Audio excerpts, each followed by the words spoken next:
Ah, sí. Bueno, Bueno, habíamos quedado en... yo me siento de aquel lado.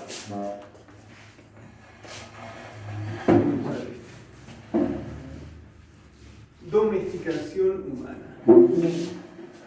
Esto es importante, así que lo vamos a escribir en título, aunque se acabe enseguida todo. Domesticación humana. Bien. Tomá vino. Salud. Salud. Éxito. Domesticación.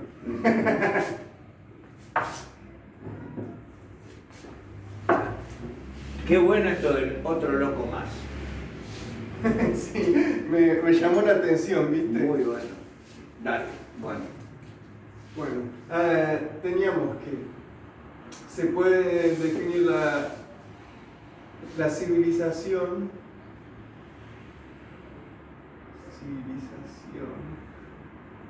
Ya estoy escribiendo todo mal. Es un proceso de la domesticación del ser humano. Es un proceso doméstico porque, ¿qué significa también doméstico? Relativo al hogar. Ah, bien. Y también es relativo, tiene la misma raíz que domini, amo. Entonces, tener una domesticación es tener una casa y tener un amo. Wow. Sí. Y básicamente eso es como hablamos de que un animal es domesticado, Claro. un animal que vive en la casa y En que la tiene casa un y que dueño. tiene un dueño. Perfecto. Claro. Bueno, entonces en la civilización tenemos las sociedades sedentarias que justamente tienen casas fijas, a diferencia de Claro. Perfecto. las sociedades nómades. Sí. Pero también, más allá de las casas, tienen un estado o una institución que actúa como el amo, de hecho, señor Señor en feudal la y cosa todo eso. medieval, sí. Bien. Entonces, indirectamente, las personas que viven en la Tal casa vez. viven en una sociedad que se perfila bajo el mismo Ah, bien. prototipo de un hogar. Perfecto. Entonces es como que si sos un niño, tenés a tu padre que actúa, digamos, como tu amo, la persona que te domestica. De hecho también se relaciona ser niño con ser salvaje, ¿viste? Los niños son unos salvajes. Ah, claro. Como que todavía no aprendieron a vivir en nuestra sociedad civilizada. Bien. Y Quiere decir, el ser humano nace salvaje, básicamente. básicamente. Porque antes de... Las sociedades sedentarias tienen más o menos 20.000 años. Sí. Bien. Pero las sociedades nómades, Sí. humanos, tuvieron 1.000.000 de años, Ah, mira. que es lo que se considera más o menos que hace esto evolucionó el Homo sapiens. Bien. Entonces, todo nuestro legado genético, la gran mayoría, Es nómada. se desarrolló durante ese tiempo. Claro. Y solamente durante los últimos 20.000 años, digamos, no se pueden desarrollar nuevas mutaciones tan rápido, Claro. en general. Que si vos Pero- estás hablando de que biológicamente. Nos desarrollamos durante la época Bien. nómade no civilizada que se basaba en redes de parentesco y de alianza. Bien. En cambio acá nos basamos en instituciones y jerarquías. Ah, bien. Entonces, Pero ¿qué pasa con estos? Durante la época sedentaria se pierde diversidad genética porque hay gran cantidad de gente y de pueblos que no son filtrados hasta acá, entonces digamos que nos queda el 1%. De hecho, el 97% de la variedad genética humana está en África. ¡Wow! Porque evolucionamos ahí solamente cerca de un 3% de la variedad de género salió. De hecho, tenés tribus en África que se parecen a los asiáticos, tribus que son más claras, o sea, una gran variedad, porque casi toda la humanidad se desarrolló ahí, excepto los neandertales que fueron en Europa. Bien. Y después hay otra rama que se llama los denisovanos, que fueron en Asia, pero no es tan importante en relación a la variedad. Quiere decir que hay muchísima más variedad en África que en cualquier otro lado del mundo. Que en todos los demás lugares. Quiere decir que todo, básicamente, podemos decir de que en el mundo se pobló desde África, sí, y que hay mucha más identidad con una raza, con dos razas en el resto del mundo. Solamente, digamos. Y sí, fíjate que también en África hubo, durante la época colonial, muchas batallas entre lo que nosotros llamaríamos distintas tribus, pero en realidad son nacionalmente diferentes y también son genéticamente diferentes. Dos tribus africanas, aunque para nosotros en la cultura popular sean todas iguales, claro, tienen más diferencias culturales y genéticas que dos países europeos. Wow, sí. Entonces tenemos lo siguiente. Esto se va filtrando como, por decir, una serie de personas no se adaptan a estas normas de convivencia, no pueden trabajar, no tienen hijos, no cumplen la ley, se los va filtrando del legado genético humano. Perfecto. Entonces en las sociedades sedentarias nos queda menos variedad. Y también hay otro mecanismo, que es mediante la jerarquía social, se favorecen ciertos genes que son los que mejores funcionan en este tipo de sociedades. Por ejemplo, ¿sabías que el 5% de toda la humanidad desciende de Gengis Khan? No. Sí. ¿Tanto? Y no sé, por lo menos 20 millones de descendientes. Mirá. Porque él sabía navegar muy bien la jerarquía social, entonces tomaba un montón de esposas y concubinas. Claro. Después le daba el poder a sus hijos, aunque fueran supuestamente ilegítimos, y ellos también tomaban un montón de esposas y concubinas. Claro. Entonces navegaba toda esa red de poderes que le daba muchísima más capacidad de reproducción a su estirpe que al hombre promedio. Mirá. Ah, claro, porque era mongol. Las 3 migraciones que hubo sobre América también eran en las 3 mongoles, quiere decir, tiene razón. En los esquimales, los aztecas y los incas. Sí, todos vienen de ahí, claro. Bien. Pero bueno, entonces tenemos... Uy. Vamos bien, toda bien. Esa proyección. Bien, claro. Sí. Bueno, entonces volvamos a lo de las casas. Habíamos empezado con la cuestión de que civilización o barbarie. Sí, acá tenemos esa diferencia. La barbarie, digamos, es nomadismo, sí, y la civilización es sedentarismo. Pero la civilización también es jerarquía. Fíjate que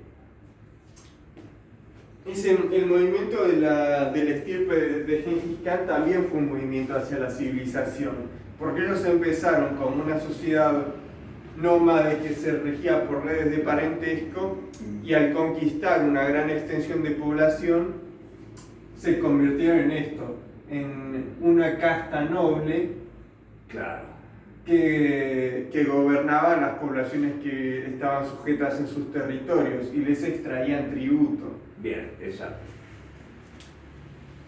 Entonces, bueno, ¿Por qué esto es como una casa? Porque ponele que el niño tiene un padre que lo civiliza, pero el campesino también tiene un señor que es el representante de la civilización para esa persona. Bien. Entonces por eso también está la cuestión del mandato divino que le da la legitimidad tanto al padre para gobernar al hijo como al señor para gobernar al padre. Perfecto. Y ese Dios también es tu padre. Claro, seguro. Es el padre del padre del padre. Entonces todo se... Pero ves que ahí todo se rige por una cuestión también genética que se desarrolló durante estos 1.000.000 de años. Inclusive, o sea, la civilización no genera sus propias bases, sino que se construye sobre las bases preexistentes de la psicología humana. Bien.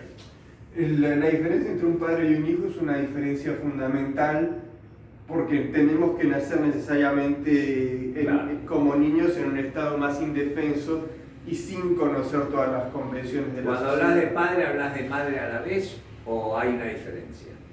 No, también es madre. De hecho, la paternidad, le estoy hablando como una paternidad en el sentido social de persona adulta encargada de criar un niño. Ah, bien. Por ejemplo,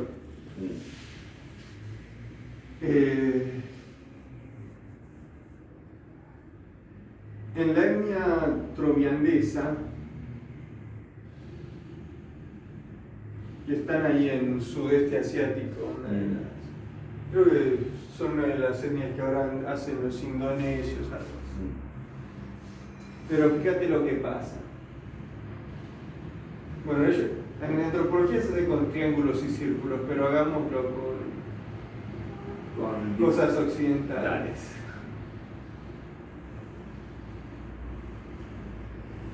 Tenés acá, hagamos que el triángulo es una mujer y el palito es un hombre para bien.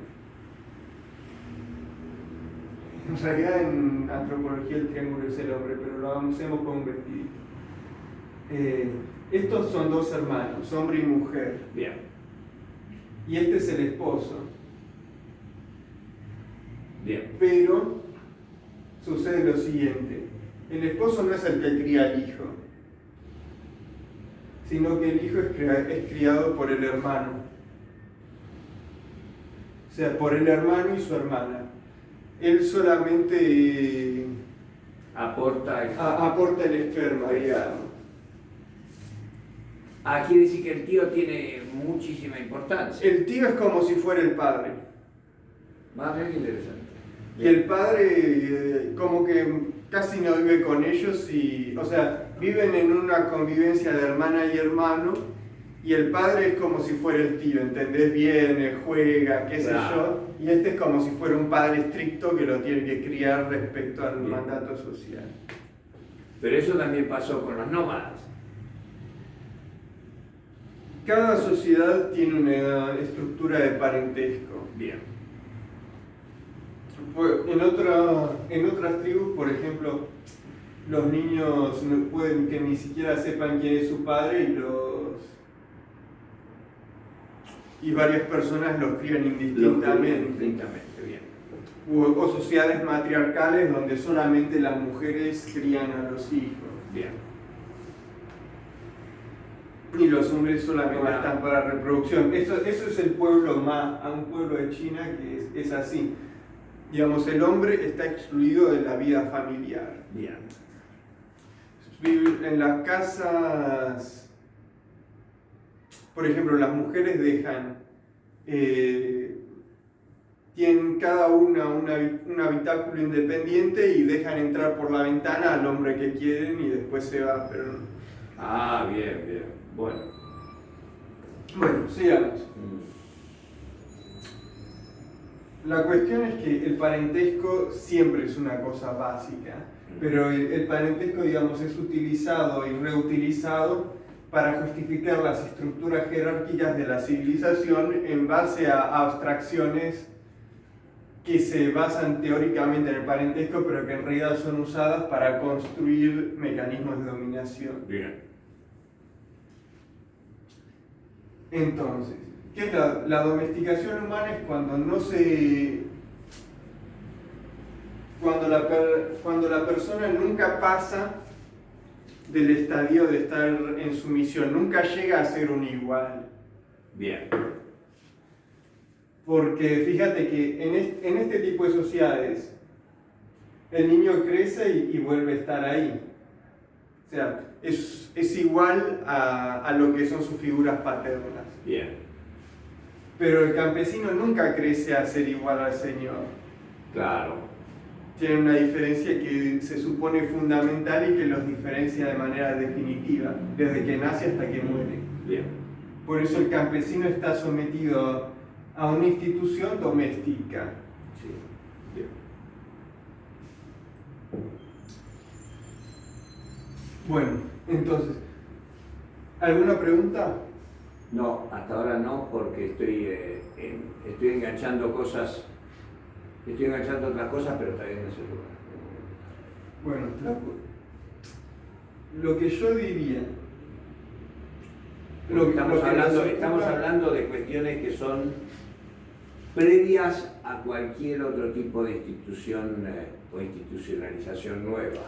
Claro, ya vienen desde el proceso... Pero se viene concentrando, este sedentarismo, esta civilización entre comillas, se viene concentrando en los 20.000 años, se viene concentrando... Se van generando nuevas capas de abstracción. Exacto, exacto. Entonces lo que al principio era poco abstracto se vuelve más y más abstracto. Perfecto. Porque cada nueva capa, como una pirámide escalonada, se construye sobre la anterior. Perfecto. De hecho, en antropología también usamos este concepto para lo que se llama subsunción económica. Es una cosa que inventaron los marxistas para explicar por qué en muchos casos la instrucción de un nuevo sistema económico no desplazaba completamente al anterior. Por ejemplo, cuando los españoles conquistan el imperio incaico, sí.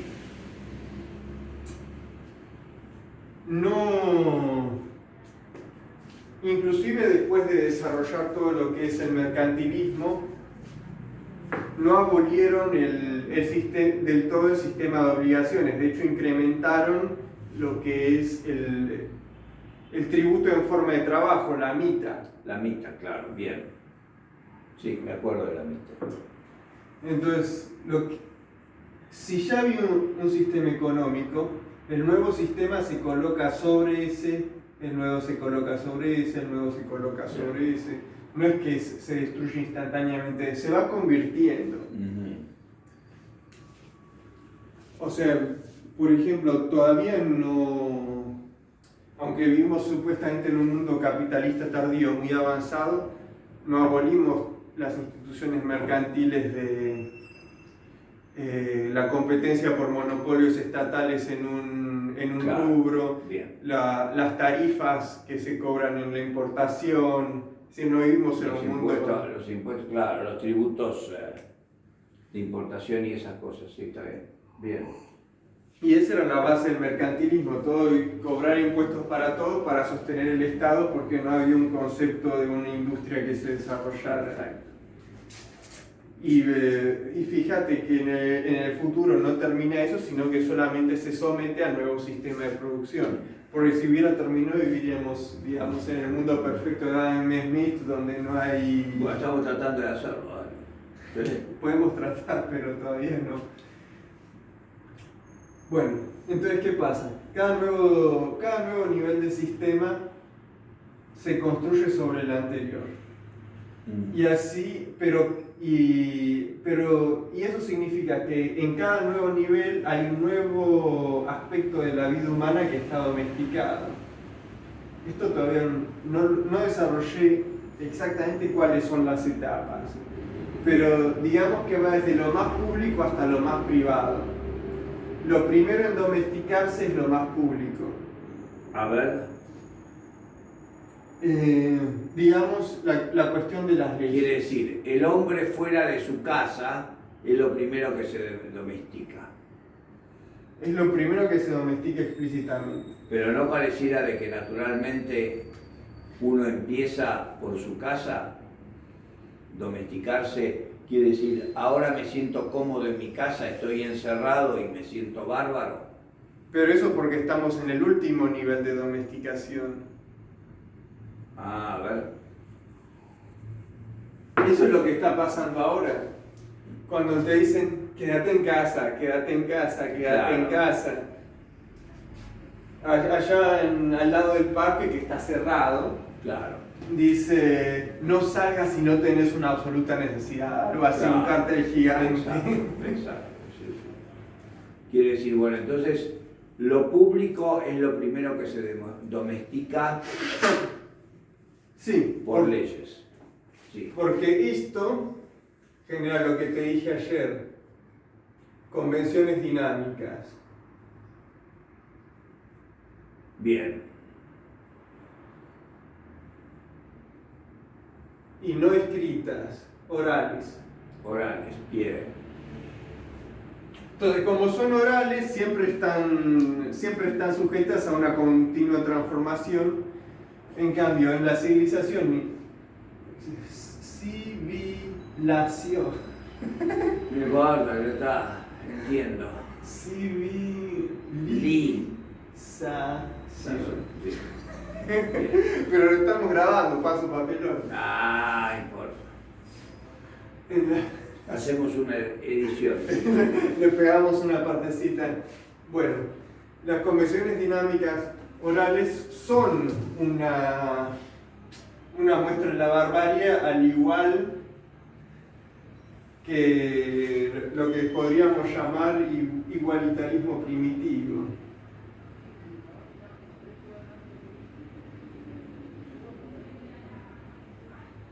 Que son las convenciones dinámicas que se transmiten en la cotidianeidad entre los miembros nómades.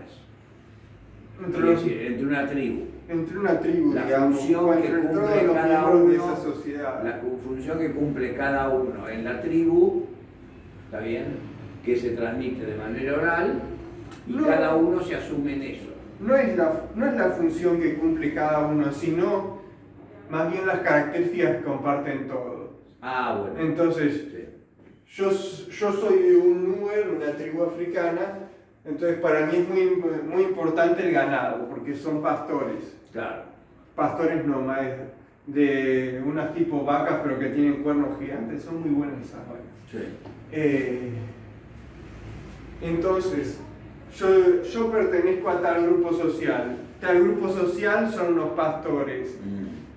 Tengo tales y tales costumbres. Mis padres, madres, hermanos, tíos, primos son tales. Y pertenecemos a este grupo que es parte de este grupo, que es parte de este grupo. Fíjate cómo esto se le llama proceso de fisión y fusión. Como que tenemos una serie de digamos, subtribus, pero dependiendo de la época, esta se junta con esta. Estas tres se juntan. Acá teníamos una grande y se separan estas dos. Fisión y fusión. Entonces, Ambos procesos, claro. Sí, se unen y se separan dinámicamente. Entonces tenemos identidades dinámicas. Y esto también es posible porque no hay lo que tenemos en las civilizaciones, identidades fijas en teoría. Sí. Pero ¿cómo se fijan? Texto y artefactos. Entonces, por ejemplo, ven acá la cuestión de identidades dinámicas es porque yo crezco acá, sé que pertenezco a eso, pero después esto se junta con esto y bueno, ahora pertenezco a esto porque se genera una red de relaciones. Bien. Pero acá tenés que no es posible siempre eso, porque estas dos cosas dan legitimidad. ¿Legitimidad para qué? Para gobernar. Entonces, los artefactos y los textos. Y los textos. Textos estás hablando de leyes, normas. Sí, principalmente sí, pero en realidad cualquier texto, inclusive leyendas. Y en general las leyes y las leyendas están unidas. Ah, bien, bien, bien. Porque la ley tiene una leyenda para justificarse. Pensar, por ejemplo, paradigmáticamente los 10 mandamientos de Moisés. Ah, perfecto, sí, sí, sí. Tenemos que Moisés sube al monte, recibe los 10 mandamientos de Dios, hay una erupción, es como un volcán. Claro. Después baja y tenés el pueblo que tiene que someterse a ese mandato divino. Bien. Y ese es un proceso de civilización, porque fíjate que los hebreos, antes de todo esto, eran tribus nómades. Claro. Sí. En los primeros capítulos ves que, ¿cómo se llamaba el que era Israel? Jacob. Sí. Vivía con su padre y sus hermanos, eran pastores. Eran pastores, seguro, claro. Sí. Después se iba a Labán y tenían dioses familiares, tenían ídolos. Perfecto. Que pasaban esto, por ejemplo, el mismo Jacob se iba a vivir con Labán y formaba un nuevo grupo familiar, digamos. Y las tribus siempre tenían el nombre de su patriarca, claro. Por lo que era susceptible siempre de separarse y generar una nueva tribu. Bien. Bueno, entonces tenemos texto de artefactos, legitimidad. Y esta legitimidad impide la fisión y la fusión. ¿Por qué? Porque acá tenés el arca de la alianza que Que la que manda. Que si ya no manda la gente misma no. Y la dinámica entre la gente misma, sino que hay un elemento abstracto que lo constituye. Que los ordena. Que los ordena. Bien.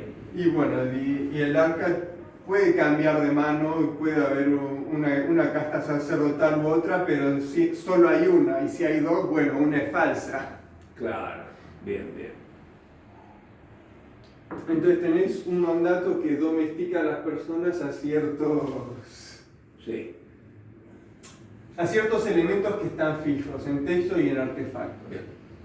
Y que no pueden cambiar constantemente a través de convenciones orales porque están escritas. Claro, perfecto. Entonces, si vos querés cambiar este texto, no podés porque es la palabra de Dios. ¿Qué podés hacer?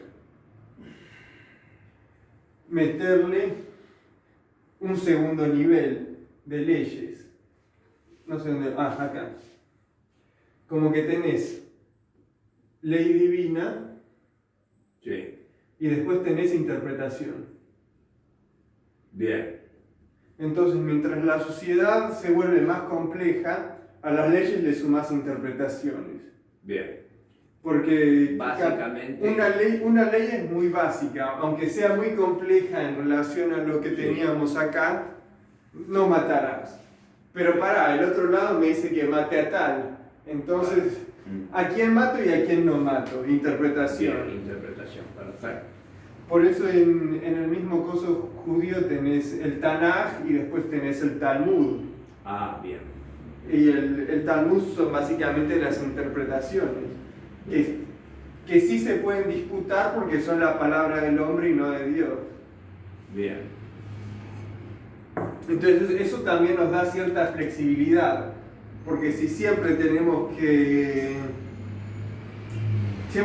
atenernos a la misma ley, a medida de que van pasando las eras no se puede, porque naturalmente la sociedad humana cambia. Claro. Quiere decir, es básicamente un proceso no de ideas originarias, sino de ideologías.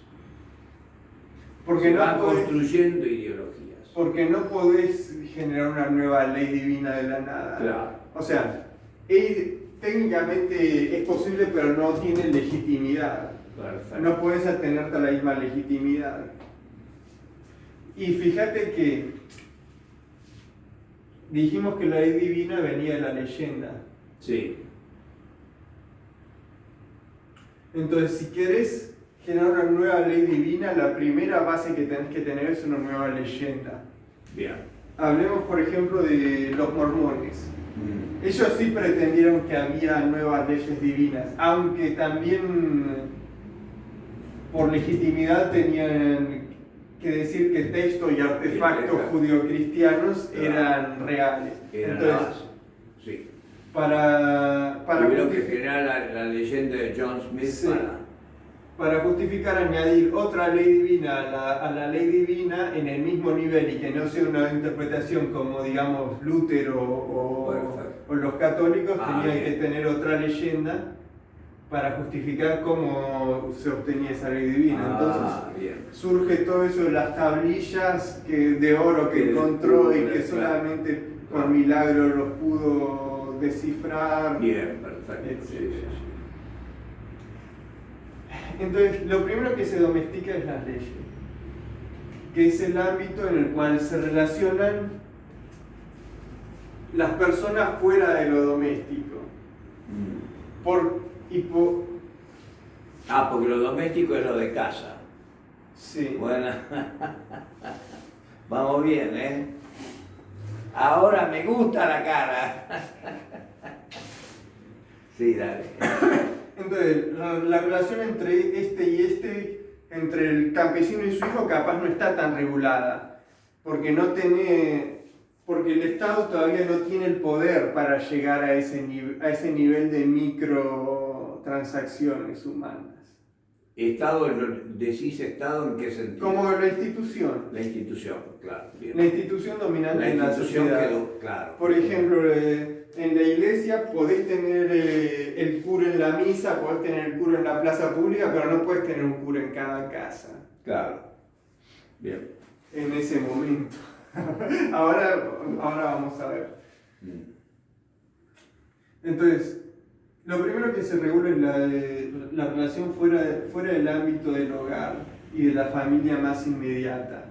No se puede regular directamente porque no existe la capacidad física para realizarlo. Bien. Pero a través de la evolución de distintos mecanismos intra e intersubjetivos, físicos y tecnológicos, se pasa desde el ámbito público a regular todo lo que es el ámbito privado. Bien. En lo Foucaultiano esto le llamaríamos la evolución del biopoder. Mira, bien.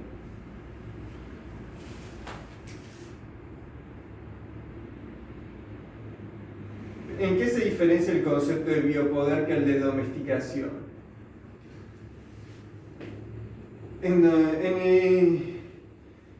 ¿Y por qué descartaría por qué propondría el concepto de domesticación es más útil que el de biopoder? Porque en el biopoder se implica que el poder es omnipresente y que está en todas las relaciones humanas. Es cierto. Claro. Inclusive en la sociedad nómada existen relaciones de poder y existen desigualdades. Claro. Por ejemplo, tenés esta tribu más grande y esta más chica, y capaz la más grande tiene una mejor porción de tierra, la más chica es excluida, se le puede hacer la guerra, etc. Eso es parte del biopoder. Bien. Pero la domesticación es exclusiva de la sociedad civilizada. Bien. Y requiere que la persona voluntaria e involuntariamente ascriba a los textos. Sí, pero más que eso, escribir es una cosa básica, pero no tendría tantas implicaciones porque parece que tenés la opción de desacordar. Pero lo más importante de este proceso es que ya no podés tener ideas propias por fuera de lo que es legítimo. Mira, sí. Porque existe una represión inmediata que no solo es prescriptiva, sino que también es proscriptiva. A ver, explícame eso. Prescriptiva y proscriptiva. Prescriptiva. Lo prescriptivo es lo que tenés que hacer. Es tu deber. Claro. Bien. Y lo proscriptivo de lo que no tenés que hacer. Ah, bien, ok. Es lo que está prohibido. Está prohibido, perfecto. Entonces, quizá, si tenés estas normas también son prescriptivas y proscriptivas, pero se dan a través de una serie de convenciones dinámicas y que son en cierta medida opcionales. Pero hay una cuestión del dominio del espacio. Fíjate que acá tenemos una caja. Claro. Acá está y acá no. Claro, no hay. ¿Y por qué esto es fundamental? Porque la persona no puede escapar de esta relación. Ah, bien. De hecho, Ni siquiera psicológicamente puede escapar. Ni psicológica ni físicamente. Bien. ¿Por qué? Porque hay control y hay leyes, tanto internas como externas, que dicen, no, esto es así, y no puede salir físicamente. La característica, según algunos definitorios de la sociedad feudal, es que el campesino está ligado a la tierra. Bien. Entonces, él tiene que estar ahí con ese señor, no puede irse a otro señor si no le gustan esas normas. Bien. En cambio, acá siempre puedes hacer un proceso de fisión o de fusión. Ahora, si tu familia no coincide con las convenciones de la tribu, podés separarte. Separarte, claro. Y si tenés muchísima más libertad. Y sí, porque además no tenés espacio. No existe la propiedad de la tierra. Claro, claro. Y no existe el control policial sobre el movimiento. Bien. Quiere decir que excede el concepto de propiedad privada o propiedad pública. Porque el concepto de propiedad es una propiedad en abstracto. Claro. O sea, más allá de si es público, por ejemplo, acá no existe, no hay una delimitación clara en lo feudal de lo público y lo privado. Por eso algunos hablan de que el anarcocapitalismo se le puede llamar neofeudalismo. Ah, bien. Porque el campesino tiene, digamos, una potestad familiar sobre su tierra. Bien. Él tiene a sus hijos, sus hijas, todos trabajan en su terruño, sí. Y tiene cierta legitimidad para quedarse ahí sin que le cobren más que un impuesto. Bien. Pero al mismo tiempo todas las tierras pertenecen al Señor, entonces ¿cómo puede ser? Hay una especie de dicotomía de doble propiedad, es pública y es privada y también es personal. Personal, bien. Entonces lo importante es eso, que esto es un feudo, sí, donde no que podés tiene salir. ciertos límites y no puedes salir. Chao. Y al mismo tiempo No, locura. No.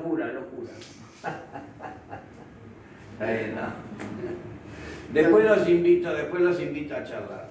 Después, vamos, hay que aprender. No, domesticación. Al mismo tiempo este Claro. feudo Sí. forma parte. O sea, poner que estas son las personas sometidas al Señor. Sí. Luego tenés varios señores, pero estos señores, ponerle que sean... ¿Cuál es la nobleza más baja que tiene tierras? ¿Condes o duques? Condes. No, los duques que ganó. Los duques son más abajo, claro. Más abajo. Bueno, entonces tenés duques, después tenés los condes, Claro. después tenés los príncipes y después tenés los reyes. Entonces se va reproduciendo de forma fractal la estructura. Bien. Y el rey también es como si fuera una figura paterna a los mismos... Quiere decir, son todas construcciones abstractas de agregación, de idealizaciones que se hacen de jerarquías. Pero son tan abstractas, cada vez son más abstractas. Son abstractas, pero también se vuelven físicas a través de la estructuración económica y legislativa de la sociedad. Todavía no estamos entrando definitivamente en lo que es la domesticación. En lo que es la domesticación, no. En lo que es la institucionalización Todo esto es institucionalización. No, todo esto es institucionalización, pero lo que digo es que no estamos todavía entrando en la institucionalización que hace a la última etapa de esto, que es la no es la última todavía. Burocratización. No es la última. Porque yo quiero llegar al concepto de burocracia. Bien, están digamos que en los niveles de dominio, que también son una línea de tiempo de la... No, pero estamos yendo al revés, quiere decir, estamos yendo de lo público a lo privado, es decir, cómo la domesticación... Pero la burocracia afecta a lo privado, y ahora te voy a decir cómo. Bueno, dale. A medida que estas instituciones se vuelven más abstractas, también necesitan, como te estoy diciendo, cada nivel añade complejidad. Sí.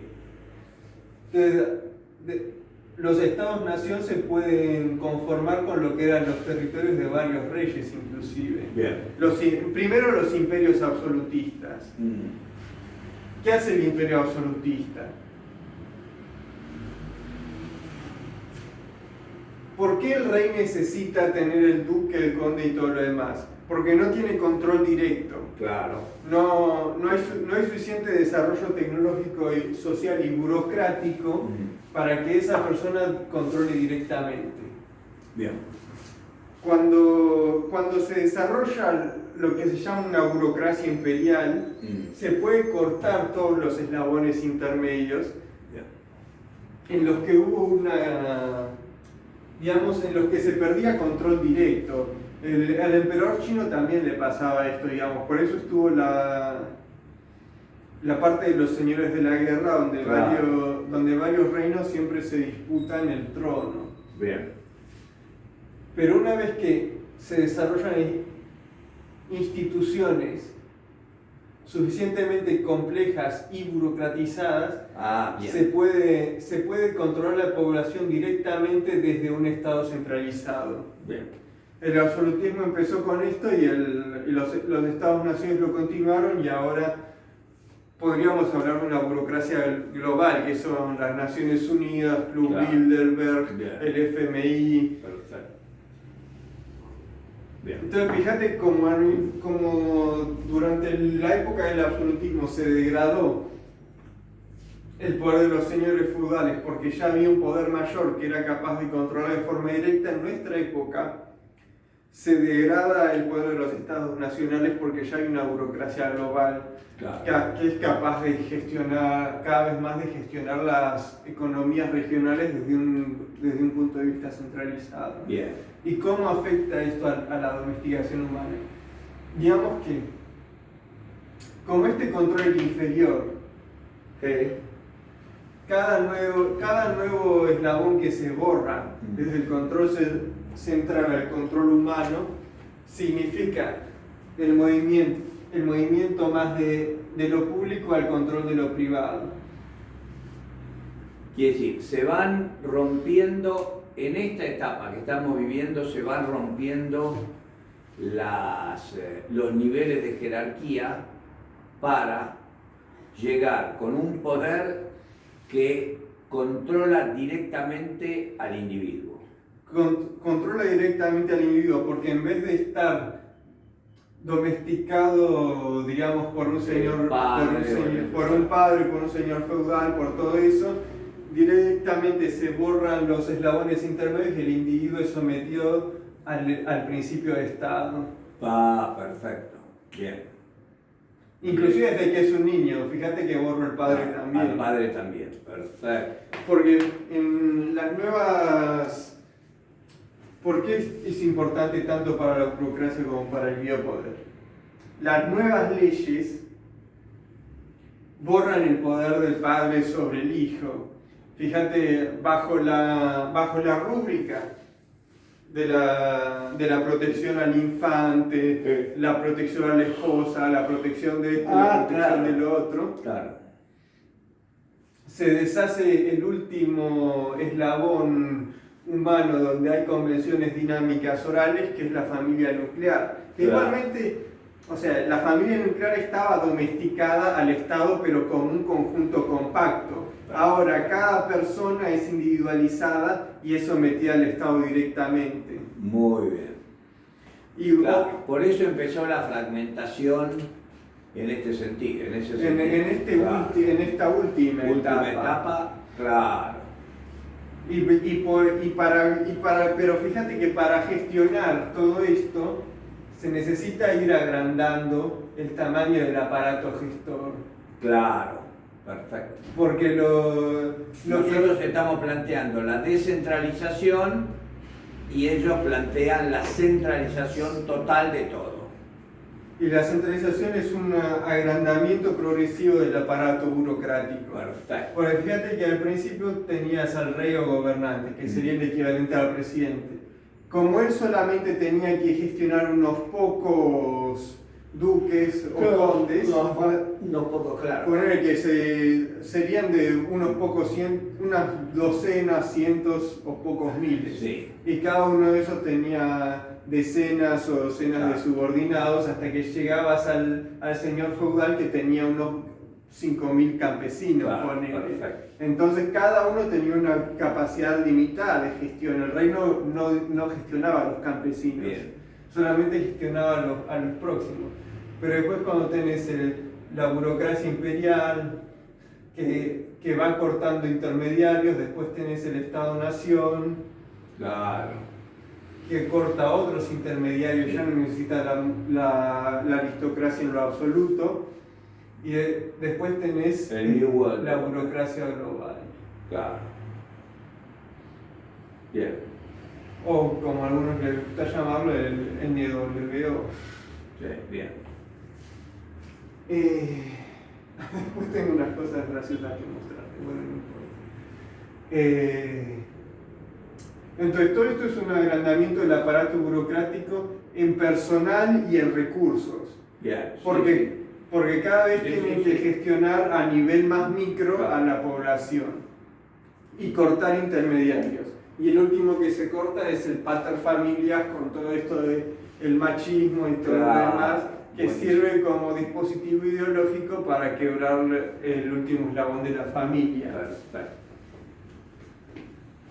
Ahora, que tampoco es bueno, porque fíjate que antes estaba subordinado al Estado-Nación. Claro. La reversión de esto, de esta civilización, para avanzar, porque nosotros avanzamos desde la barbarie, supuestamente, a la civilización que empezó a organizarse de la manera que se organizó, desde el rey hasta el New World Order. Pero ¿cómo lo revertimos? ¿Cómo lo revertimos? ¿Para qué? Para volver a los cánones originarios de la barbarie, ¿está bien? Pero sin revertir el avance tecnológico y económico. Exacto. Eso lo estuve pensando. A ver. Bueno, principalmente es una cuestión de escala, como hemos visto. Porque ¿qué pasa acá? Y como te dije antes, una persona individual tiene por sí mismo un número limitado de conexiones directas. Ponele que sean 30 o entre 30 o 50 personas que poder relacionarte regularmente y tener una relación directa, personal y relativamente íntima, como máximo. Hoy en día, ¿sabes lo que toman estos slots, llamémosle? Porque tenemos una cantidad limitada. En lugar de relacionarnos con tal cantidad de gente, nos relacionamos cada vez con menos gente porque algunos de nuestros puntos de relaciones son con instituciones. Bien, buen concepto. Bien. Es decir, entonces, nos relacionamos con individuos, pero hoy básicamente nos relacionamos con sistemas e instituciones. Y fíjate que no todas las instituciones son instituciones públicas, pueden ser una empresa, una marca, nos relacionamos con Facebook, nos relacionamos con Google, y cada una de esas relaciones nos quita una posibilidad de relación humana. Bien, perfecto. Directa, porque estamos invirtiendo nuestro tiempo, nuestro esfuerzo y nuestra capacidad cerebral de procesamiento a esa relación con una marca. Muy bueno. Por ejemplo, los que compran todo con Apple están pendientes de todo lo que hace Apple, de cada producto que saca Apple, del nuevo iPhone, del nuevo coso. Eso, ¿sabías que cuando una persona usa la pantalla, aunque no se esté comunicando con nadie, se activan todas las mismas zonas del cerebro, claro, como si estuviera viendo una persona? Mirá. Entonces, nos relacionamos con la computadora como nos relacionaríamos con un humano. Es decir, con artefactos nos relacionamos de la misma manera que nos relacionamos con humanos. No sé si con todos los artefactos, pero sí con los que son interactivos a ese nivel de comunicación, claro. Está bien. No necesariamente de comunicación. Por ejemplo, si estás usando Word o Photoshop, sí, cualquier cosa que uses ya es como si estuvieras hablando con una persona. Claro, está bien. Porque vos haces algo y te responden. Sí, ¿entendés? seguro. Sí, se produce, hay un feedback. Sí. Y tenés que entenderlo. Entonces vos usás los mismos recursos para entender una persona que para entender un programa. Bien.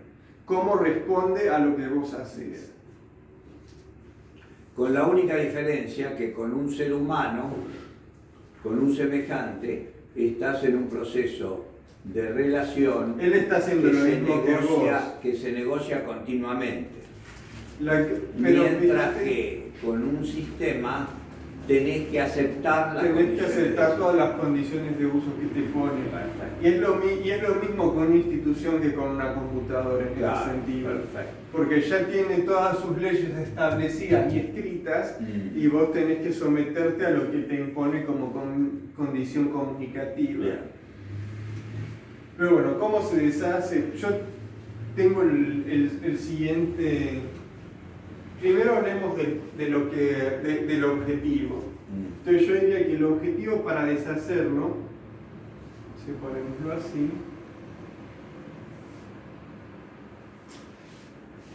es sociedades locales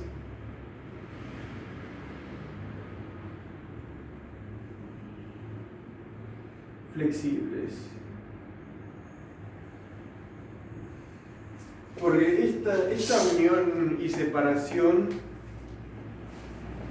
no solo es dinámica, pero sí se da respecto a una localidad, aunque es una localidad abierta, no tiene fronteras. Exacto. Sí, mientras estés, es identificable con el espacio. Claro, sos parte de un lugar, pero podés ir, pero sos parte de un espacio social y... Ahora, si vos no estás, desaparece del imaginario también.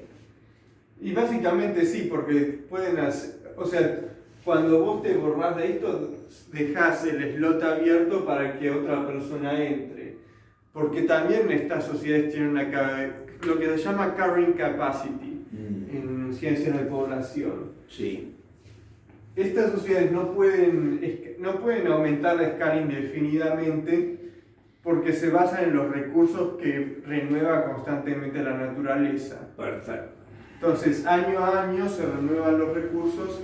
Naturalmente, las vallas crecen, las raíces crecen, los arbustos crecen, y se consume nada más lo que se produce. Bien. Los animales se reproducen, qué sé yo, y se va rotando el espacio como para dejar que el espacio no ocupado vuelva a regenerarse. Bien.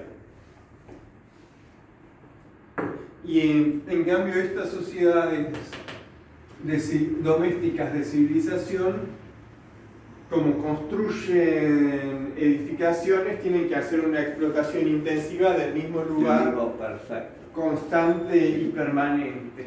Entonces, podríamos hacer una analogía que del mismo modo que van bajando al poder de... privado. Digamos, más bien a la cantidad de domesticación humana, también se va bajando y destruyendo. O sea, cada uno de estos es una parte de abolición del individuo, va quedando cada vez menos. Perfecto, sí, entiendo. Sí, sí. Del mismo modo se van borrando partes de la relación con la naturaleza y la tierra. Inclusive durante el campesinado medieval tenían, por ejemplo, respetar las estaciones del año, respetar la fertilidad de la tierra, Claro. rotación de cultivos, no poner siempre lo mismo porque las diferentes plantas sacan diferentes nutrientes, algunas las colocan y otras los reponen. Bien. En cambio, lo que tenemos ahora es fertilizantes artificiales, monocultivo, Claro. explotación año redondo. Perfecto. O sea, tenés un campo de soja, plantás soja, plantás soja, plantás soja, plantás soja, plantás Hasta que soja. gastaste todo, claro. Y cuando la tierra te deja de rendir, no la dejas en barbijo ni pones ganadería como se hacía antes, poner hasta el siglo XIX. Claro. Le sacabas los nutrientes, pero bueno, después metías vacas, las vacas comían el forraje natural, hacían caca y se volvía a fertilizar el campo. Bien. Ahora no se hace eso. Seguro. Porque la vaca no te rinde lo mismo, entonces pones todo el tiempo la soja, puedo ser... Bien. Bueno, y esto Bueno, también estamos acá. pero espera, también está relacionado con una cosa, Vale. que si bien el campesino, lo podemos relacionar con esto, si bien el campesino está atado a la tierra, la nobleza más alta no está atada a la tierra, porque el rey puede ser el rey de cualquier lugar. Bien. Porque su relación con la legitimidad es directa. Bien. Es decir, el rey está colocado por Dios. Entonces, si está colocado por Dios para Francia, está colocado por Dios para Alemania, para Inglaterra y todo eso. Por eso la política medieval permitía la conquista dinámica de territorios. Por eso hoy están todos ¿Y hoy? esclavizados a la situación que estamos viviendo, Nosotros estamos en cuarentena y encierro, mientras que esclavizados, aquellos pero que correcto. generaron el coronavirus y todo lo demás, sabemos de que tienen resto para Tienen sus jets privados, sus yates. la autonomía es total de ellos, la nuestra no, está limitada a lo que tenemos o podemos tener. Nosotros somos como los campesinos que estamos ligados a nuestra casa, por eso quédate en casa, pero Alberto se va a Mendoza a sacarse fotos con Claro, con los que lo apoyan y demás. bien. Y en la cuestión de los capitales tenemos lo mismo con los campos, porque lo que es ahora es el alquiler de campos, entonces cuando se le acaba la capacidad de producción a un territorio, es costo cero para el capital, porque el capital no es dueño de ese territorio, no lo compra y no lo tiene que revender, nada más lo alquila por un rato, le saca todos los recursos y después alquila otra cosa por el mismo precio, entonces todo aquello que drenó no le cuesta nada. Perfecto. Bueno, ¿en qué estábamos? No, a mí me parecía... La cuestión de relación con la tierra. Sí. No solamente es esto, sino también en la minería. La explotación intensiva no es solo de cosas en teoría renovables, sino también de cosas no renovables. Y cada vez se va más profundo. Cuando se acaba una capa de la tierra, se va a la próxima, se va a la próxima, se va a la próxima, de mi manera no lo hará. No, en eso no estoy de acuerdo. ¿Por qué no? Porque hay una, en la dermis y la epidermis de la economía de superficie, tiene un desgaste que no es el mismo que tiene una economía de profundidad. La economía de superficie opera hasta el límite de la raíz de los vegetales que se producen en el lugar. Quiere decir, vos vas a la montaña y como las plantas no son de profundidad, se limita a una capa de superficie así, quiere decir que la economía de superficie es muy, muy chica. Mientras que en el llano la raíz crece más, entonces es mucho más profunda. Pero ¿qué pasa? No está orientada la explotación de la misma manera cuando uno va a economías de profundidad. No es el mismo concepto. El concepto de economía de profundidad es completamente distinto a eso. Que no hay un degradé en donde uno va avanzando. Pero fíjate que lo que vos decís no está aplicando ya en todos los casos. En Ucrania, por ejemplo, ellos tienen lo que le llaman el Chernozem. Sí. Cherno significa negro. Es el suelo negro fértil que justamente está por la fertilización. Esa idea de explotación es de economía de superficie. No, porque ellos lo extraen industrialmente desde ahora, desde hace poco tiempo relativamente, y lo venden como fertilizante a otros países. Entonces están haciendo un strip mining de toda la superficie. O sea, exportan su tierra. Está bien. Y cuando lleguen pero cuando lleguen al fondo de eso, van a tener que hacer otra cosa. Está bien. Y van a tener que explotar la capa de tierra que es inferior.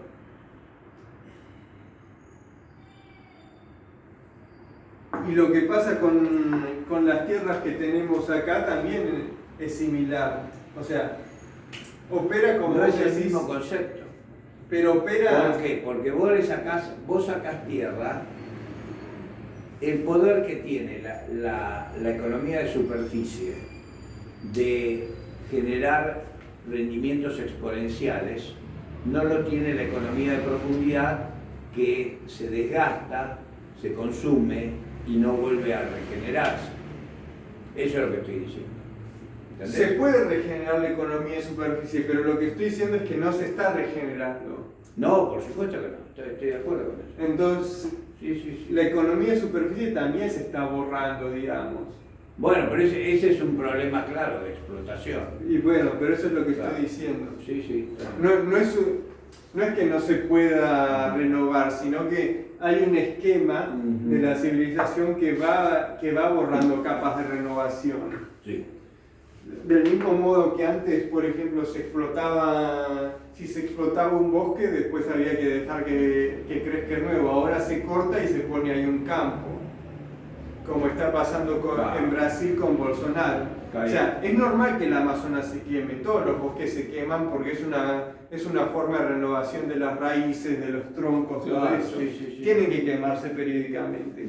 La cosa es que ahora, después de que se quema, en vez de dejar que el bosque vuelva a crecer en base a esas cenizas que son fértiles, o sea, en las selvas tropicales es muy, muy fina la capa. Muy fina, ¿no? Sí. Las raíces no son profundas. No.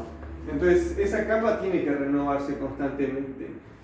Pero ahora, como saben que esa capa tan fina no sirve para el cultivo, pero como el Amazonas es tan extensa, dicen, bueno, no importa, aunque no sirva para el cultivo, una vez que quemamos o se queme el territorio, lo usamos para ganadería. Claro, está bien. Y entonces ahí no permiten que vuelva a regenerarse. Distinto va a ser cuando empecemos a forestar toda la Patagonia, donde las raíces van a ser muchísimo más profundas que lo que pasa en Amazonas para tener el pulmón acá en América Latina. Y va a hacer falta una gran ingeniería para forestar eso. Claro. No, ya está todo dentro del proyecto que están proponiendo. Porque es muy seco y los ríos, los ríos están todos del lado del Chile que vuelven para el Pacífico, que vienen del viento húmedo del Pacífico. Habría que cambiar unos ríos para que pasen para este lado. Bueno, no importa. No importa eso. El asunto es, en convenciones, en lo que vos estás explicando... Íbamos a llegar a las sociedades locales flexibles. Bueno, ¿cómo reproducimos en una época actual? Bueno, ahí meto un concepto, Mételo. ¿Cuál es la conexión entre el consenso y la convención? Es decir, el consenso entre las personas de manera oral y la convención dinámica oral que establece... Consenso y convención. Una buena cuestión. Yo ahí igual hay un gran eje intersubjetivo que vos tenés bien cubierto, y lo que yo le añadiría es el concepto de distribución de la fuerza. Sí. ¿La fuerza humana? La fuerza humana. Bien. ¿Física o intelectual? Ambas. Ambas, bueno. Porque al mismo modo que se acumula la fuerza física, también se acumula la fuerza intelectual. Hemos visto la cuestión de la nobleza, pero fíjate que paralelamente a la nobleza existía todo lo que es la Iglesia Católica, que monopolizaba la capacidad de leer, de escribir y de poseer y utilizar artefactos. Bien. Así se vendían, por ejemplo, las indulgencias, que es contra lo que luchó Lutero. Claro. La iglesia podía escribirte una cosa, listo, estás libre de pecado. Perfecto. Y si no te lo escribía la iglesia, no era. No existía. Y tampoco podía escribirlo otra persona, porque no se le enseñaba a la gente laica a leer y escribir latín, Bien. que era el idioma oficial divinamente sancionado por la ley. Perfecto. Pero bueno, distribución de la fuerza está bien, le hacemos la distinción entre física e intelectual. Y también es una quita de barreras. Fíjate que las cuestiones intelectuales, el conocimiento sobre todo,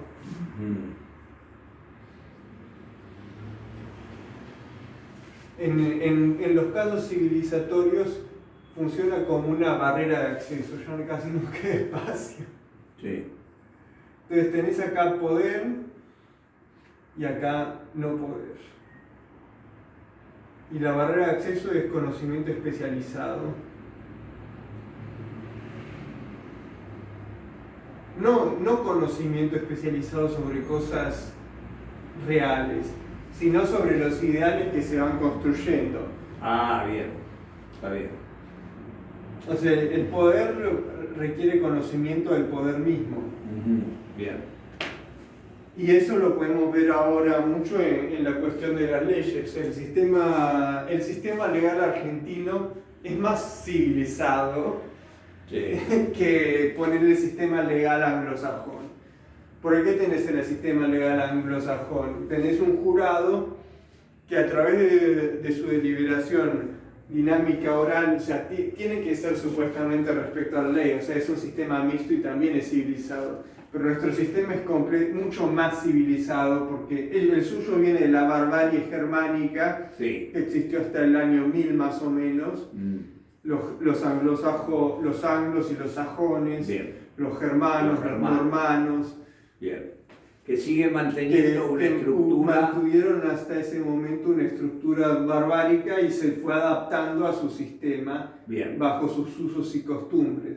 Nosotros no. Vinimos del código de ley romana, mucho más antiguo, que se civilizó mucho más tempranamente, bien, que se cristianizó mucho antes. Perfecto.